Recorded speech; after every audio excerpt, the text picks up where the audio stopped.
ሰላም አድማጭ ተመልካቾቻችን በአሁኑ ሰዓት ያው እንግዲህ በአማራ ክልል ያለውን ወቅታዊ ግጭቶችን እንግዲህ ከስፍራው እየዘገብን እንዳለ ይታወቃል። እንግዲህ ከፈረሶ አፍ እንደሚባለው የቀድሞ ጓዴ አሁን ደግሞ እንግዲህ ራሱ ይገልጸዋል። ከዚህ በፊት ግን በወሎ ፋኖ የህዝብ ግንኙነት መምሪያ ኃላፊ በነበርኩበት ሰዓት የሚዲያ ክፍሉን ሲመራ የነበረ የቀድሞ ጓዴ መሐመድ መኪ አሁን ደግሞ የራሱን የሆነ አርበኞች ሚዲያ የሚል ከፍቷል። እንደገና ወደ ጽንፈኛውን ቡድን ከተቀላቀለ በኋላ በጽንፈኛው ቡድን በተለይ እነ ድርሳን ብርሃኔ በሚመሩት ራሱን ልጅ ኢያሱ ኮር ብሎ በሚጠራው የፖለቲካና የሚዲያ ክፍል ኃላፊ ነበር። እንግዲህ ዛሬ ለሐቅና ሳቅ የስፍራው እንግዳ አድርገነዋል። ማሜ እንደምን አለህ? ያው እንግዲህ አንተ ከዚህ ከልጅ ኢያሱ ኮር በራስ ጊዜ የጽንፈኛ ቡድን በህዝብ ላይ እየፈጸመ ያለውን በደልና እንግልት ተቃውመህ በራስህ ከዛ ቡድን አፈንግጠህ መውጣት ይታወቃል። ይሄንም በተለያዩ ማህበራዊ ሚዲያዎች ስትገልጻቸው እንደነበሩ እኔ ራሴ አይንማኝ ነኝ። ለመሆኑ ከዛ ቡድን ለምን አፈነገጥክ? አመሰግናለሁ ቴዲ ስለጋበዛችሁኝ። እንግዲህ ቀደም ሲል በዚህ በፋኖ አደረጃጀት ወይም መደበኛ አደረጃጀት ውስጥ ያው እናንተ በፊት አውራሪነት ከፊት ኖሩኝ አቋላ እየተከተል በወሎ አማራ ፋኖ ውስጥም በህልና ዘመቻው ላይ አብረን ተሳትፎ አድርገናል። ከዛም በኋላ እንግዲህ ይሄኛው ትግል ወደ መንግስት አፈሙዝ ከዞረበት ዕለት ጊዜ ጀምሮ እንግዲህ መርሳ ላይ መንገድ ከመዝጋት ጀምሮ በዚህ ኃይልን ተቀላቀየ በአንድም በሌላ መንገድ የምበት ሁኔታ ነበረ። በኋላም ባለሽርጡ ብሎ ራሱን የሚጠራውን ቡድን በውስጥ ወይራ በፖለቲካ ድጋፍ በማድረግ የተለያዩ መረጃ አሰባሰብ አያያዝና ወያት በሚሉት ዙሪያ ላይ የተለያዩ እገዛዎችን በማድረግ በኋላም በልጅ ኢያሱ ከሻምበል ምናምን ከጓዳ አደረጃጀት እስከ ኮር አደረጃጀት ድረስ እንደ ጭቃ ተሰሩት እና ድርሳን ብርሃኔ ጋር በመሆን የፖለቲካና ሚዲያ ዘርፉን በመምራት ከአምስት ወር በፊት በነበረው ጊዜ ኖር ያለሁኝ። ይሁን እንጂ ይህ ኃይል ማለት ፊት ለፊት የምትፈልገውን ነገር ይነግሩሃል። የሚፈልጉትን ነገር ለመስራት ግን በጥቅሻ ይግባባሉ። ምክንያቱም ክፉ ልብ ስላላቸው። ከዚህ አንፃር ማህበረሰብ ላይ የሚፈጸመው በተለይ ይሄን ከሃይማኖት አንፃር ያሉ አግላይ ሂደቶች አሉ። ከዛ ባሻገር በተለይ የወሎን ማህበረሰብ በኢኮኖሚና በስነ ልቦና ማርቀቅ ላይ በከፍተኛ ሁኔታ ሲሰሩ ያንን በመቃወም ውስጥ ላይ ለማስተካከል ብዙ ርቀት የሄድንበት ሁኔታ አለ።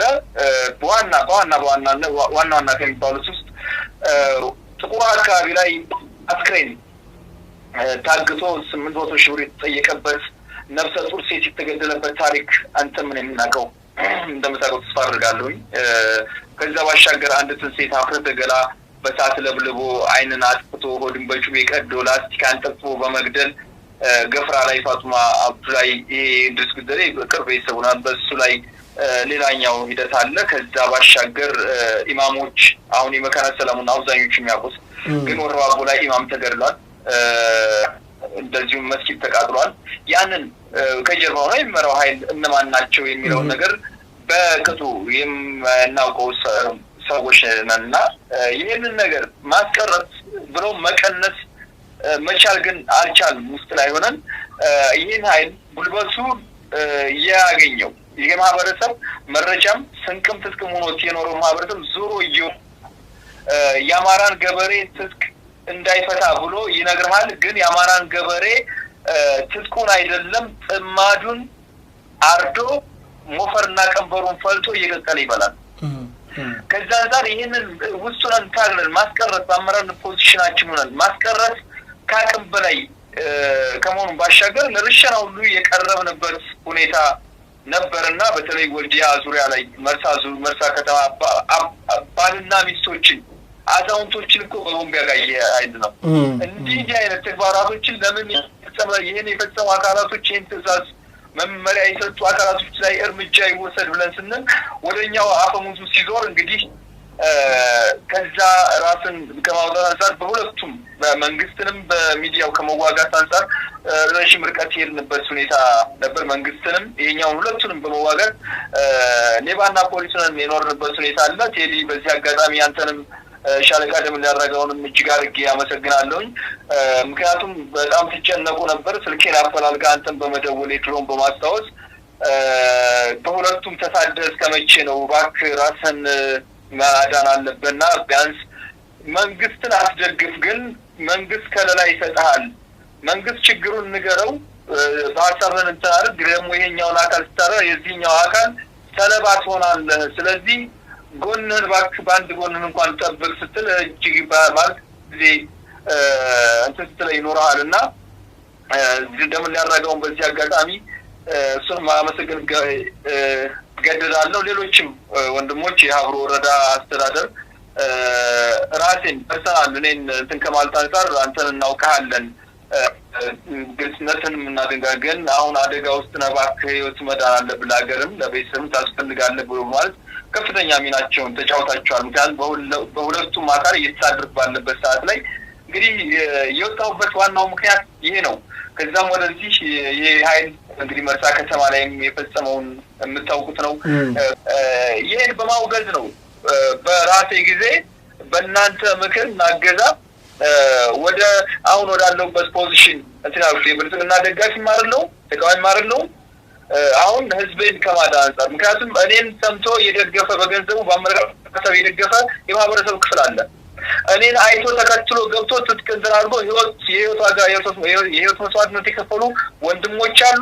አሁን በህይወት ያሉ አሉ። የሞቱት ሞተዋል። የቀሩትንም ማዳን ስላለብኝ እዚህ ሁኜ ጥሪ እያደረኩ ነው። በርካታ ለውጦችም አሉ። ወንድሞቻችን እያደመጡን እየሰሙን ነው። ሰምተውን ያኔ ወደ ጥፋት ቢገቡም ዛሬ ሰምተውን ትክክል ነው እያሉ እየተመለሱ ወደ ራሳቸው ወደ ማህበረሰባቸው እየገቡ ያለበት ሁኔታ አለ። ለዚህ ዓላማ ነው ቴዲ ያው እንግዲህ ከስፍራው አድማጭ ተመልካቾቻችን ከኛ የሚጠብቁት ነገር አለ። በአማራ ክልል ያለውን ወቅታዊ መረጃዎችን ማየት ይፈልጋሉ፣ ማወቅ ይፈልጋሉና እስኪ ሰሞኑን በሀብሮ ወረዳ በተለይ በጋፍራና አካባቢ የነበረውን ነገር በተለይ በዛ አካባቢ የነ ምሬ ወዳጆ የባለሽርጡና የዞብል አምባ ብርጌድ እንደሚንቀሳቀስ ይታወቅ ነበር። በአሁኑ ሰዓት ምንድነው ያለው ሀብሮ ወረዳ ላይ? መልካም እንግዲህ በሰሜን ወሎ በርካታ ቀጠናዎች ላይ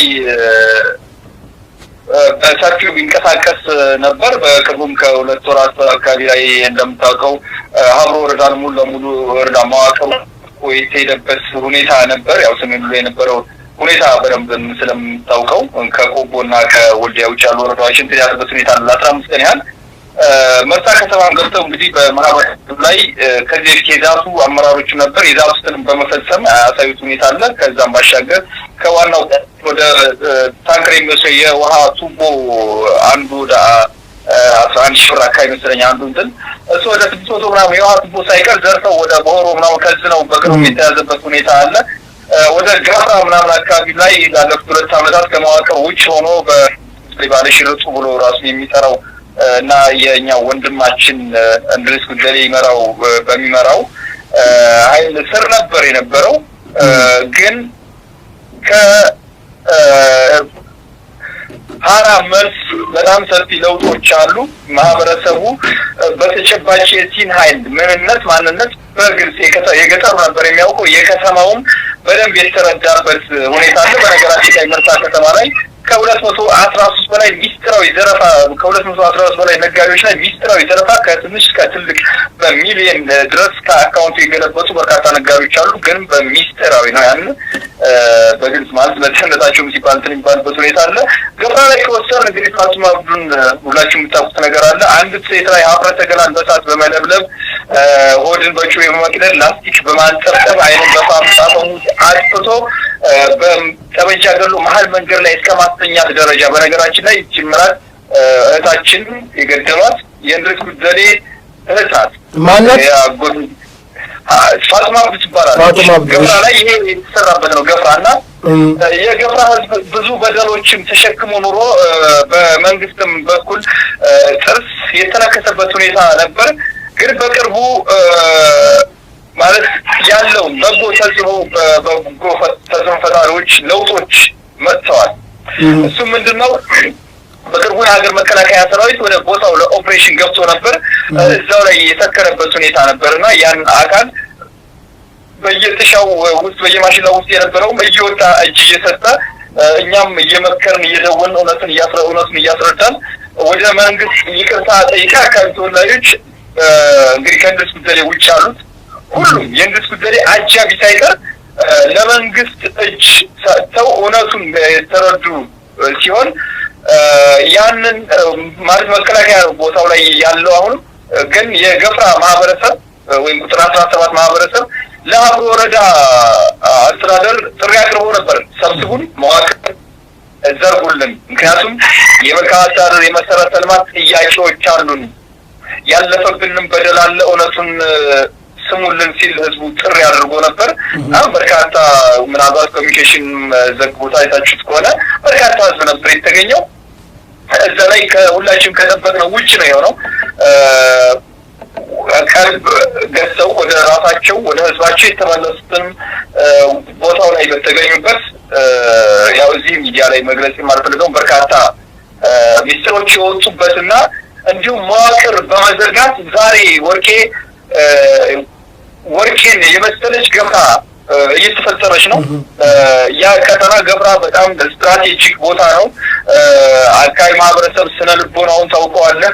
ተታሎ ተሸውዶ የገቡ ወንድሞቻችን ወደ ቀልባቸው ተመልሰው ዛሬ ጸጥታውን የሚያካባቢ ጸጥታ ቀጠናውን ጸጥታ ከመንግስት ጎን በመሆን ከመከላከል አንጻር ቃለማላ ፈጽመው የአደረጃጀቱ እየተደረገ ያለበት ሁኔታ አለ። ያ ቦታ ተዘጋ ማለት በነገራችን ላይ ሰዶማ ጋር ግንባር ገጥሞ የሚሄድበት ነው። ይሄ ኃይል በጣም ክፋቱ ከሰዶማ ጋር ደም አቃብቷል። ከሰዶሞች ጋር ደም አቃብቷል። ከወረባቦ ጋር ደም አቃብቷል።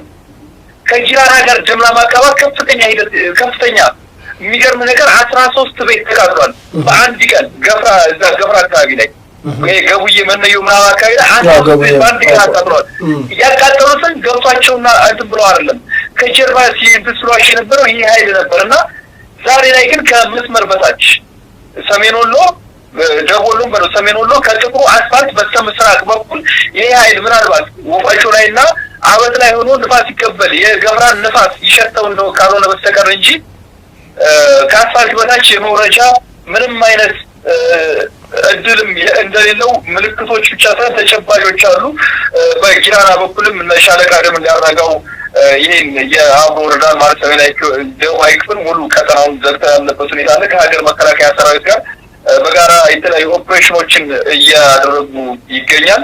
አሁን ላይ እንግዲህ እዛ አካባቢ በረጅም ጊዜ ሲንቀሳቀስ የነበረው እንድርስ ጉደሌም በህዳር 26 2018 በሆሮ ላይ እዛው ከውስጥ በተፈጠረ አባላቶቹን ሁሉም እርስ በርስ እንዳይተማመኑ በጣም እንትን ገሌንጅ ነው በመፈራረጅ ተጽዕኖ በጣም ያደረባቸው ሰራዊቱ ላይ እያደረ ስለሆነ ከውስጥ ያለ የተለያዩ ችግሮች ተፈጥረው ነበር። የተኩስ ልውውጥ ተደርጎ ነበር። ልጁም አሁን እኛ ጋር ያለው የተኩስ ልውውጥ ተደርጎ እንድርስ ጉደሌም እንደቆሰለና ሕክምና ወደ ጎርባ አካባቢ ሄዶ ነበር። አሁን ወደ ውርጌሳ አካባቢ ላይ ለሕክምና እንዳመጡት እና እንደቆሰለ ነው መረጃዎች የሚያሳዩት። በጥቅሉ ይህ ኃይል ከሀብሮ ወረዳ ምስራቃዊ ክፍል ሙሉ ለሙሉ ሰርቷል ማለት የሚቻልበት ሁኔታ አለ። ምናልባትም 3-4 ነው በየጥሻው በየጎርባው ምናምን ሊኖር ይችላል።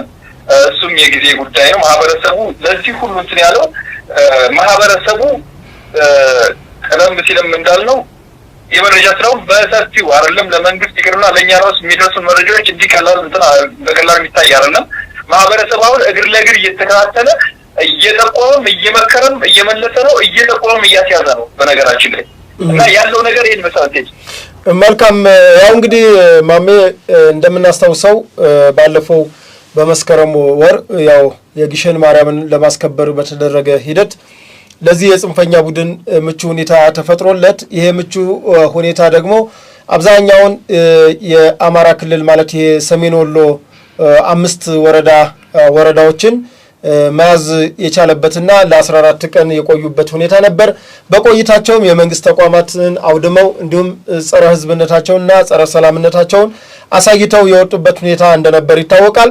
እንግዲህ እነሱ ሲገልጹት እንደነበረው ምንድነው ያው መንግስት አብቅቶለታል፣ አንድ ሐሙስ ነው የቀረው፣ ከዚህ በኋላ እኛንን ፍትህ የምንሰጣችሁ ካሉ በኋላ ነገር ግን ሰዎችን ያገቱ፣ ባንክ ዘረፉ፣ የተለያዩ ነገሮችን በደሎችን ካደረሱ በኋላ አሁን ደግሞ በመተለኝ ሁኔታ እንኳን ለማስተዳደር እንኳን እንትን ለማለት ራሳቸውን ለመከላከል በማያስችላቸው ጥሻ ውስጥ እንዳሉ ነው እየነገርከኝ ያለውና እስኪ እንደው አሁን አፋሃድ እንደምታውቀው በእነ ካፒቴን ማስረሻ ሰጤ ከአማራ ብሔራዊ ክልላዊ መንግስት ጋር ስምምነት ድርድር አድርጎ ተስማምቷልና በ8 ነጥቦች ከዚህ በፊት በነበረው በፕሮግራሙም ገልጫዋለሁ።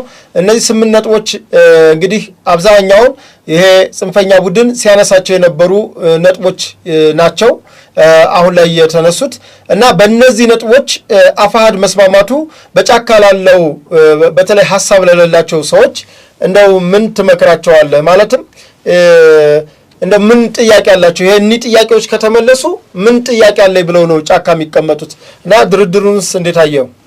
መልካም ቴዲ፣ ይሄ ስምምነት አሁን በጎንደርም እንደ ደቡብ ጎንደር አካባቢ ላይ አንዳንድ ልጆች ጋር እያወራሁ ነበርና ዛሬም በስልክ እንደውም ተከዜ አካባቢ ላይ ያሉ በዚህ ከምስራቅ አማራ ብሎ ራሱን ሲጠራ የነበረው በእነምሬ የሚመራው ቡድን ወደዛ የገባበት ሂደት አለ። ከእነሱም ጋር ዛሬ እያወራሁ ነበር። እዚህም በተለያዩ ኮሮች ላይ እዚህ ወሎ ውስጥ የሚንቀሳቀሱት አንዳንድ ሰዎች ጋር እንደዚህ እንትያል ነው እና ወደ ስልክ እንትኖችም የሚያሳዩ ነገሮች አሉ። ምንድን ነው ከፍተኛ ሽብር ፈጥሯል። አንደኛ በተለያዩ አካባቢዎች ላይ የምናያቸው ነገሮች በከባድ መሳሪያ ቡድን መሳሪያም ነገር ትሪያ በጣም በርካታ ኃይል እየጎረፈ ይገባ። ይሄ በተናጠል የሚገባው ምናምን እሱን ወደ ጎን ነው በቡድን ደረጃ ይሁን የሚገባው ለውጥም የሚያመጣ የተሻለ ለውጥም የሚያመጣው እሱ ስለሆነ ይሄ የተፈጠረው ስምምነት ደግሞ አሁን ባናውቅም አይነት ነገር ይሄ ያለበት ሁኔታ ነው። እንደምታስታውሰው እነሱ መግለጫ የሰጡበት ቀንና የስምምነት ሂደቱ የተጀመረበት ቀን አንድ ቀን ነውና አሁን በካሃዲና መሰል ካፒቴኑን የመፈረጅ ሂደት አለ። ይሄንን ተከማር አሁን ሰራዊቱ ጋር ይቅርና አመራሩ ጋር ከፍተኛ መነሳሳት አሉ። እየደወሉልን ነው። እኔ ጋር በርካታ ጓዶቼ የነበሩ ጓዶቼ ይደውሉኝ። አሁን ብንገባ መንግስት ምንድነው እንትን የሚለው የተለያዩ እንትኖች ይጠይቁኛል። ማለት ከደህንነትም አንፃር ማለት ነው። እና ያለውን ነገር በርካታ እያሽኮኮቡ ያሉም አሉ። ይሄ ለሰራዊቱ በተለይ ይሄ ለደም ነጋዴዎቹ ለአይከሞቹ ከፍተኛ ሽብርን ፈጥሯል። ይሄ የሚያሳየው በአፋባና አፋሃድ በኩል አፋሃድ ሁሉም ባለ መረጃ መሰረት ሁሉም የማስራ አስፈጻሚ ኮሚቴው ፈርሞ የተጀመረ የድርድር ሂደት አለ። እሱ ነው አሁን ላይ የተቋጨው። ከዛው ተፈንግጠው ያሉ ጽንፈኛ አመራሮች ደግሞ የደህንነት ስጋት ውስጥ ስለገቡ የተለያየ እንትን ውስጥ ነው ያሉት። በዚህም አፋሃድ እና አፋባሃ አሊያንስ አደረግን የሚል አንድ ፎቶ ሰሞን እየተዘዋወረ አይቻለሁ። በኮሎኔል ፈንታውን በነገራችን ላይ አፋሃድና የአፋሃድ ወታደራዊ አዛዥና የወሎ እዝ ጠቅላይ አዛዥ ኮሎኔል ፈንታው ሙሃባ እና በአፋባሃ ምኒልክ እዝ ብለው የሚጠሩት ወታደራዊ አዛዥ ድርሳን ብርሃኔ በኩል የተደረገ ስምምነት አለ። እንደውም የሸዋ ጠቅላይ ግዛት መክተማሙን ጨምሮ ማለት ነው። ይሄ ተከትሎ ኮሚስታ ወይም ሀብታሙ ደምሴ ለድርሳን አንድ ስልክ ደወለ። ማን አዞ ማን ፈቅዶልህ ነው? በማን እውቅና ነው ከነ ኮሎኔል ፈንታው ጋር የተገናኘው? በሚል ድርሳንን የሸነቆጠበት ሁኔታ ነበርና ድርሳንም እንዴት አንተ ደግሞ ለዚህ በቃ እንደ ብሎ ምዕራብ ወረዳዎች ላይ ያሉ የባንታ ደረጃ ከፍተኛ መፈራረስ ናቸው። እዛ ወርሶሳቸው ማለት ነው። ምክንያቱም ይሄኛው ኃይል ይሄ ለአርዳም ደምሴ ያን እንድል ያደረጉት እነማን ናቸው? የቆቦ ዳይናስቲዎች ናቸው። በዚህ ራያው ኃይል ማለት ነው። ምክንያቱም እስላም ከመጀመሪያው እኔ እዛም በነበርኩበት ጊዜ እስላም አይመራንም ተብሎ በተለያዩ መንገዶች የተገለጸበት ሁኔታ አለ። ምክንያቱም እስላም አይመራንም ብለው ኮሎኔል ፈንታው ማባል ወሎ እዝ ላይ እንዲፈርስ ያደረጉትም እነሱ ናቸው። ከወሎ እዝ አንስተው የአማራ ፋኖ በወሎ ብሎ መስርተው የነበረው እንደምታውቀው። አሁን ደግሞ ድርሳንና እሱ ኮሎኔል ፈንታው ማባ አንድ ላይ መታየታቸው ትልቅ ራስ ምታት ፈጥሯል። ምክንያቱም ድርሳን በነገራችን ላይ የሚገመት ሰው አይደለም። ይሄንን የአፋድ ስምምነት መንግስት ጋር ያደረገውን ድርድር ለማክሸፍ የግዴታ ይሄኛው ኃይል ገብቶ ለማፋድ የሄደበት ርቀት አለ። ማን ድርሳን እነዚህኞቹ ደግሞ ከዛም ጋር ገጠመ በሚል አሁን እርስ በርሳቸው ከፍተኛ ጦርነት ውስጥ ያሉበት ሁኔታ ነው ያለው። ጥቅል ነገሩ ይሄ ነው። አመሰግናለሁ መሐመድ መኪ ላሰጠህን ላደረስከን መረጃዎች እጅግ አድርገን በአድማጭ ተመልካቾቻችን ስም እናመሰግናለን። እንግዲህ አድማጭ ተመልካቾቻችን ያው መሐመድ መኪን ሳቀርብላችሁ በምክንያት ነው። ምክንያቱም በሰሜኑ ጦርነት ወቅት በርካታ ውጊያዎች ላይ እንደውም ወደ ሸዋ እንደኛ ወደ ሸዋ አልመጣም።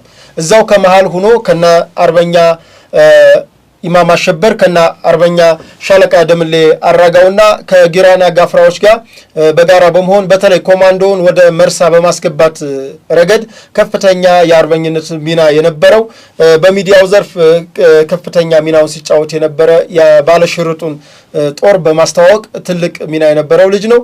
ከእንደገና እንግዲህ ባለመናበብ ሁኔታ አንዳንድ ጠንካራ ልጆች የተነጠቅነው ነገር አለ። በዚህ የጽንፈኛ ቡድን ባለመናበብ ካጣናቸው በጣም ከመንገበገበው ልክ ጽንፈኛው ቡድን ላይ እንዳየኋቸው ከተናደርኩባቸው ሰዎች ማለት በራሴ ከተናደርኩበት አጋጣሚ መሐመድ መኪን የዚህ ጽንፈኛ ቡድን እኩይ ዓላማ አራማጅ ሆኖ ባየሁት ጊዜ ነው የተናደርኩት።